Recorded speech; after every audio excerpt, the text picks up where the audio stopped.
Ya.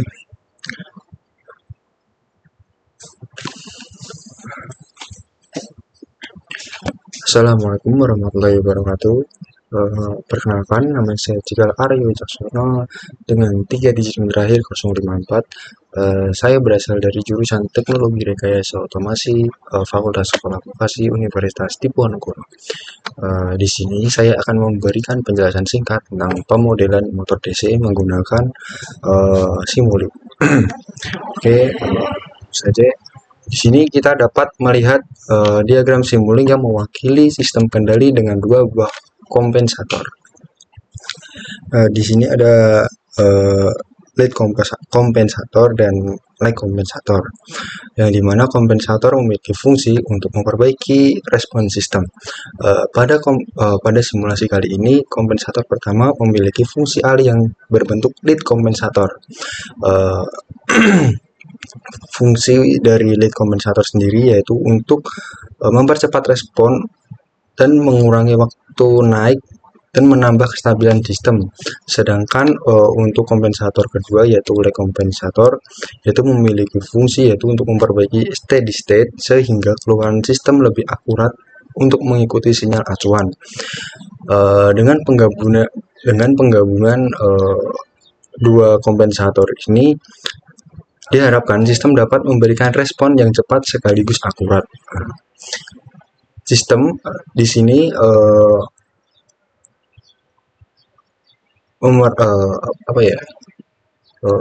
menggunakan sinyal inputan step yang dimana kemudian dicabang ke dua jalur kompensator. Output dari masing-masing kompensator ini akan masuk ke motor DC yang sudah dibuat dalam subsystem di sini. Lalu output dari motor akan berupa kecepatan berputar. Selanjutnya kita akan masuk pada subsystem. Subsystem di sini merupakan model matematis dari motor DC yang mencakup dari bagian kelistrikan dan mekanisnya. Bagian kelistrikan dimulai dari masukan tegangan yang dibandingkan dengan gaya gerak balik atau back EMF yang dihasilkan oleh motor. Sinyal ini akan masuk ke persamaan induktansi dan resistansi lilitan yang menghasilkan arus listrik. Arus tersebut kemudian masuk ke dalam konstanta torsi motor untuk menghasilkan torsi mekanik. Lalu di bagian mekanik, torsi ini digunakan untuk memutar rotor motor. Torsi yang dikurangi oleh gaya gesekan atau damping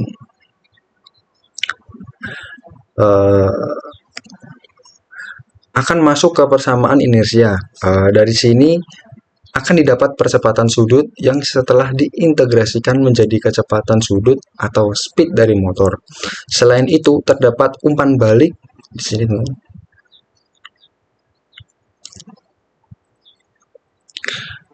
Terdapat umpan balik dari kecepatan sudut ke konstanta back EMF yang memodelkan interaksi antara kecepatan rotor dan tegangan induksi. Jadi secara keseluruhan model ini menunjukkan bagaimana tegangan input diproses oleh motor DC, menghasilkan arus, kemudian torsi, hingga akhirnya kecepatan putar. Dengan adanya kompensator di bagian awal, di sini,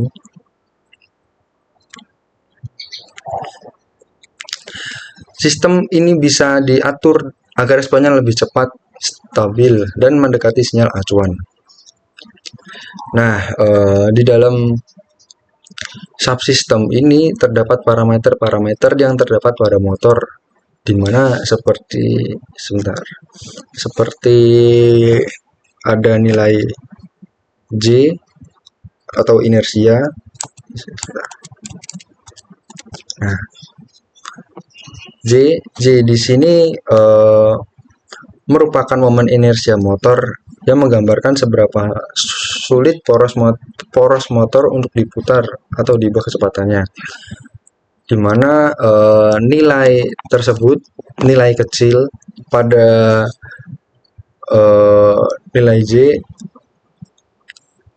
artinya motor lebih mudah dipercepat atau diperlambat. Selanjutnya ada nilai B yaitu koefisien redaman viskos yang menunjukkan gaya hambat friksi atau gesekan fluida yang menahan pergerakan rotor. Jadi semakin besar nilainya, semakin lambat motor berputar karena energinya hilang akibat gesekan.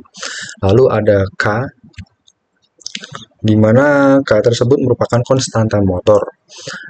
Biasanya digunakan untuk dua hal, yaitu gaya gerak listrik balik atau BKMF, yang dimana tegangan yang dihasilkan motor saat berputar. Lalu ada konstanta torsi, yaitu hubungan antara arus masuk dengan torsi yang dihasilkan. Nilai K yang kecil di sini berarti motor tidak terlalu kuat atau torsinya kecil. Lalu ada R di sini atau resistansi lilitan. Hambatan pada kumparan motor, nilai ini mempengaruhi besar untuk masuk sehingga berpengaruh terhadap torsi motor. Yang terakhir ada L, yaitu induktansi lilitan. Induktansi pada kumparan motor dapat mempengaruhi respon transien arus. Semakin besar nilai induktansinya, semakin lambat arus mencapai ke keadaan tunak.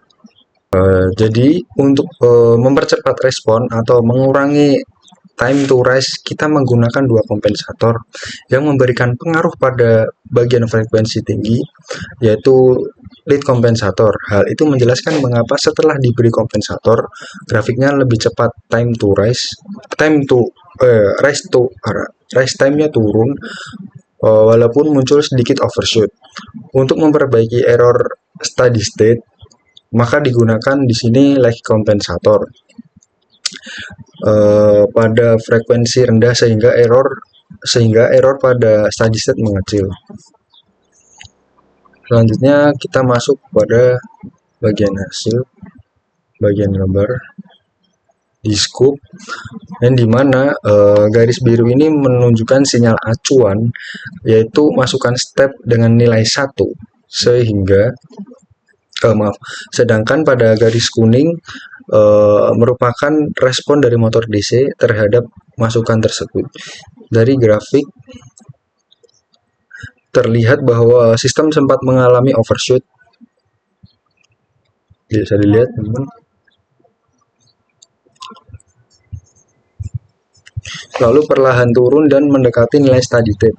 Hal ini menunjukkan bahwa adanya pengaruh kompensator yang mempercepat respon, meskipun masih ada sedikit osilasi yang belum stabil. Jadi dapat disimpulkan bahwasanya pada simulasi ini menggambarkan sistem motor DC dalam kondisi open loop dengan tambahan kompensator.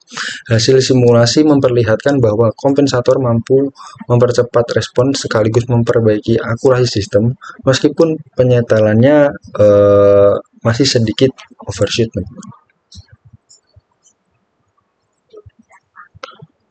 Oke, mungkin itu saja yang dapat saya sampaikan. Kurang lebihnya saya mohon maaf. Wassalamualaikum warahmatullahi wabarakatuh.